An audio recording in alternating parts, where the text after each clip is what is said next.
So I went to school in Jacksonville, Florida, to a university there, and I started smoking grass. Before then, I drank, sort of following in my father's footsteps, partying a lot. And then by the summer of my sophomore year there, I was doing hallucinogenics. You know what? I love the drugs. That's the truth. I love them because I was so uninhibited. I didn't have to think about who I was. I could just go with the experience.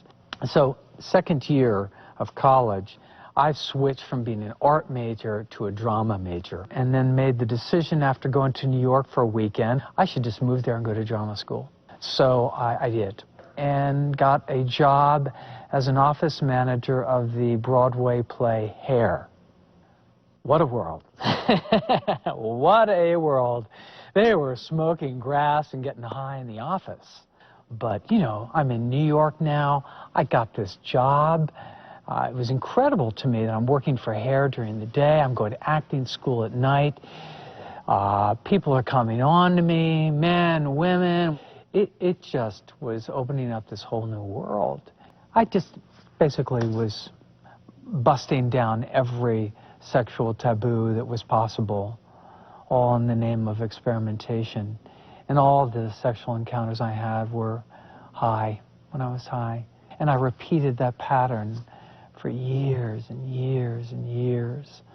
And finally, in December of 1979, I was at a friend's house to do laundry. They were not there at the time. It was around 5 o'clock. And I thought, ooh, I'll bet you they have some Coke in their desk drawer. I know that's where they have it. So I went in there, and there, lo and behold, there was a fresh little gram there of Coke, I thought. I'd just get a little buzz on for work.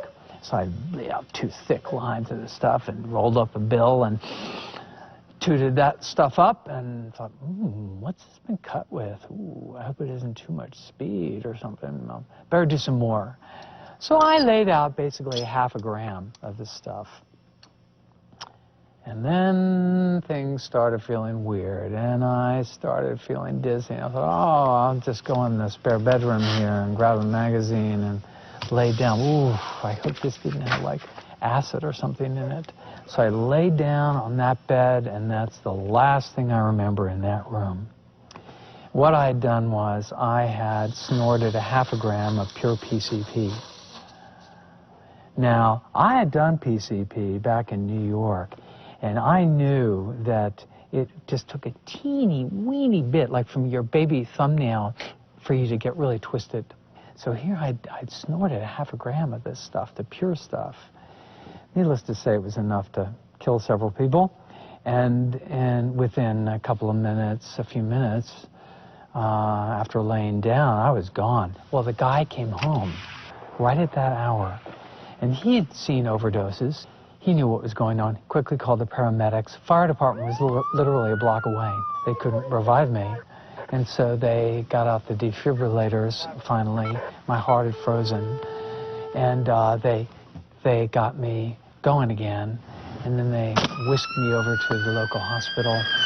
But what happened for me, on my end, the initial experience was a sense of coming to out of darkness and realizing I have left my body, I've died.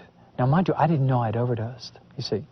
My body's sort of this opaque thing. I'm sort of floating through space. I'm coming into this presence of this white light. It was like life. That's the only way I could interpret it.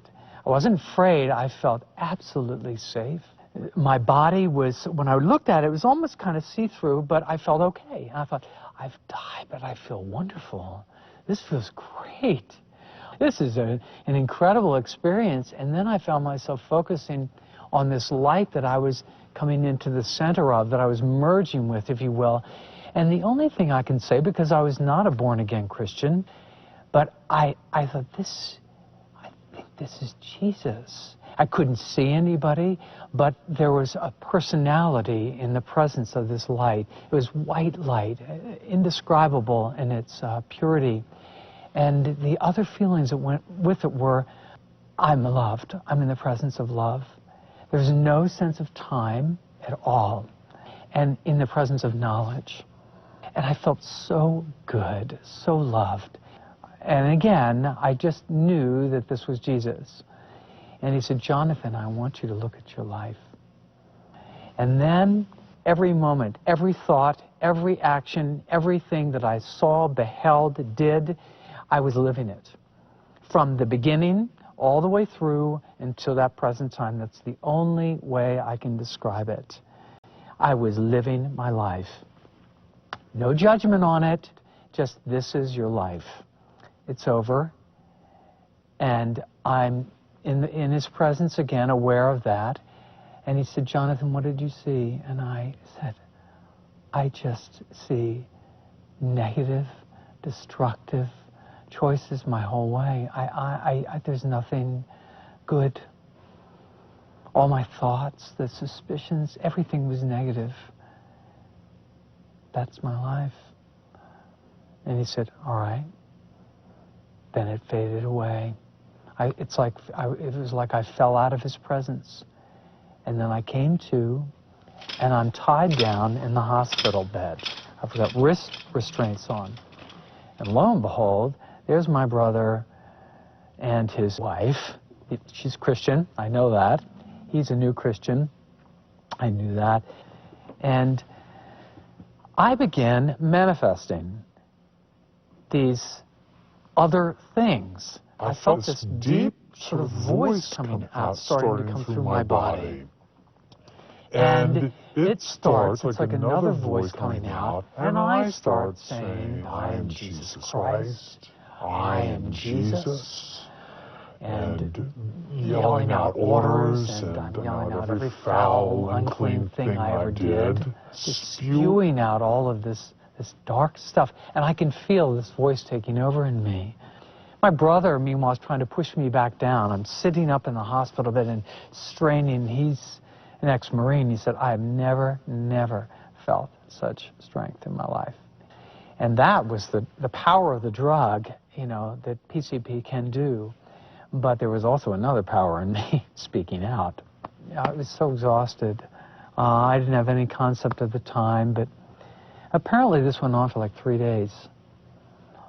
About the third day at the county hospital, you're required if somebody can't answer a certain number of questions, they put you in the psychiatric ward. And my sister-in-law was trained as a counselor, and I flunked the test. I don't remember this quiz with the doctor.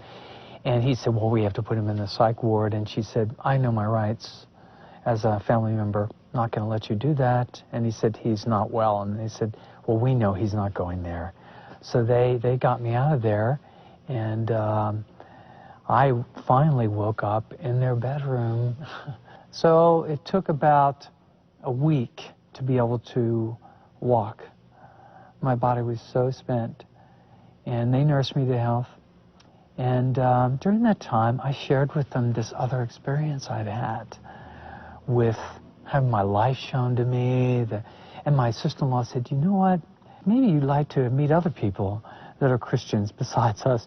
And they started taking me to churches, different kinds of churches. And then finally I went to one where there were young people that were raising their hands, and there was contemporary worship.